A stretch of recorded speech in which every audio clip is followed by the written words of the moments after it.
আজ করব বাঁধাকপি ভাজা। একটি গোটা বাঁধাকপি, 7-8টি আলু, একটি গোটা পেঁয়াজ, কয়েকটি কাঁচা লঙ্কা আর ধনেপাতা, এগুলোকে কেটে পরিষ্কার করে ধুয়ে নেব। বাঁধাকপিটা আলুটা এরকম ভাবে কেটে নেব। এবার উনানটা জ্বালিয়ে কড়াটা চাপিয়ে দিলাম। কড়াই কিছু পরিমাণ জল দিয়ে কেটে রাখা কপি আলুগুলো 5 মিনিটের জন্য চাপা দিয়ে সেদ্ধ করে নিলাম। 5 মিনিট পর ঢাকনা খুলে কপিগুলো অন্য পাত্রে ছেঁকে তুলে নেব। আবার উনানে কড়া বসিয়ে দিলাম। কড়া গরম হয়ে গেলে অল্প পরিমাণে তেল দিলাম।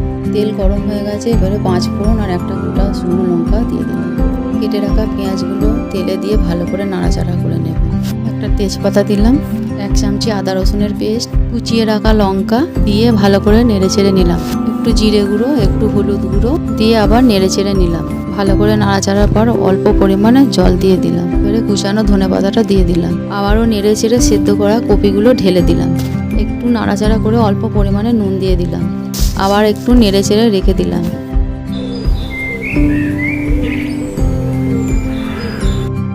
কিছুক্ষণ পর অল্প পরিমাণ চিনি দিয়ে ভালো করে নেড়ে নিলাম। এবার ঢাকা দিয়ে নেব। ঢাকনা খুলে নাড়াচাড়া করে নিলাম। হয়ে গেছে আমাদের তালকপি ভাজা। গরম গরম